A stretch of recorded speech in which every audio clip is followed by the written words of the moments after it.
السلام عليكم ورحمة الله وبركاته. مرحبا بكم في فيديو جديد على قناة شهوة نجاة، وكنتمنى تكونوا بخير وعلى خير. اليوم ان شاء الله غادي نشارك معكم فطائر كيوجدوا في دقائق بدون اختمار، وغادي نحضرهم بحشوة اقتصادية ولذيذة في نفس الوقت. قبل ما ندوزو نشوفوا المقادير والطريقه ديال التحضير، الا كنتوا اول مره تزوروا القناه ما تنساوش دعمونا بالضغط على الزر الاحمر الاشتراك وفعلوا زر الجرس باش توصلوا دائما بجديد الوصفات.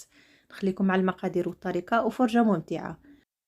في واحد الاناء كناخذوا البطاطا مسلوقه. هنايا خديت البطاطا كانت صغيره شويه وسلقتها. يمكن لكم تاخذوا البطاطا الا كانت كبيره كتقطعوها على شكل قطع صغيره وكتسلكوها مع شويه ديال الملحه ولا كتفوروها، كيبقى لكم الاختيار.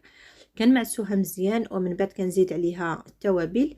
كنزيد فلفل اسود اي ابزار، الملحه وبودره ديال الثوم وثلاث قطع من الجبن المثلث او المربع، ولا يمكن لكم ديروا فرماج محكوك، وجوج ملاعق كبيره ديال الزبده. كنخلطهم مزيان حتى كينسجموا مع بعضياتهم، ومن بعد غادي ندوزو باش غادي نوجدوا العجينه. بالنسبه للعجينه خديت 300 غرام ديال الدقيق مع معلقه صغيره ديال الملحه وملعقه صغيره ديال السكر وكيس من الخميره الحلويات البيكين باودر من فئه 7 غرام ولا 8 غرام وملعقه كبيره ديال الزبده.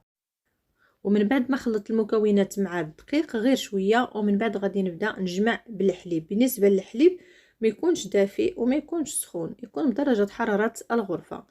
غادي نجمع بالكاس تقريبا خدا معايا الكاس كامل، كاس عامر ديال الحليب. العجينه ما خصهاش تكون مرخوفه، تكون شويه شاده في راسها. صافي كنجمعها ومن بعد غادي ندلكها مزيان باش داك الزبده كتخدم ليا مع العجينه. نتوما كما غادي تشوفوا معايا. صافي من بعد ما كندلكها، انا دلكتها فوق من سطح العمل باش كتسهل عليا العمليه وباش كتسهل عليا الدليك. ومن بعد غادي نقسمها على 4. الا بغيتوا الفطائر يجيكم صغيورين على هادو تقدروا تقسموا هاد العجينه على 6 ديال الكويرات. انا قسمتها فقط على 4. صافي من بعد ما كورتهم غادي نخليهم يرتاحوا واحد المده ربع ساعه تقريبا. صافي دابا غادي ندوزو باش غادي نسرحهم، باش غادي نشكلهم. كنرشوا سطح العمل بالدقيق وغادي نسرحهم بالميدلاك. بالنسبه للشكل انا درتهم على الشكل اللي شفتوا معايا، الشكل مستطيل. يمكن لكم ديروهم على شكل دوائر، كيبقى لكم الاختيار. من بعد ما سرحت العجينه خصها تكون رقيقه ما تكونش غليظه كما كتشوفوا في الفيديو. العجينه انا درتها رقيقه. كنسبق شويه ديال الفرماج محكوك وكندير ديك الحشوه ديال البطاطا فوق منها وغادي نسرحها بهذا الشكل. يعني غيجيني الشكل ديال الفطائر بحال الشكل ديال الطاكوس، وكنزيد فرماج فوق من البطاطا. ودابا غادي نجمع هاد العجينه بهذا الشكل. هانتوما كيفاش جاتني العجينه، كتكون رقيقه ما كتكونش غليظه، وتاني ما تكونش رقيقه بزاف باش ما تقطعش ليكم. صافي كنحاول نجمع هاد الاطراف وكنضغط عليهم بالاطراف ديال الاصابع بهذا الشكل هذا باش كتلصق العجينه وما كتخرجش لينا داك الحشوه مني غنطيبهم. صافي كنلصقهم بهذا الشكل هذا وكنضغط عليهم، وداك الزائد اللي غادي يشيط لينا ديال العجينه من بعد ما كنضغط عليهم بهذا الشكل غادي ناخذ قطعه ديال البيتزا اولا السكين، غادي نحيد داك الزايد ديال العجينه عفوا. وصافي كنستمروا بهذه الطريقه حتى كنكملهم كاملين، وغادي نطيبهم مباشره. ما غاديش نخليهم يرتاحوا، غير كنكمل كنشكلهم اولا كنعمرهم.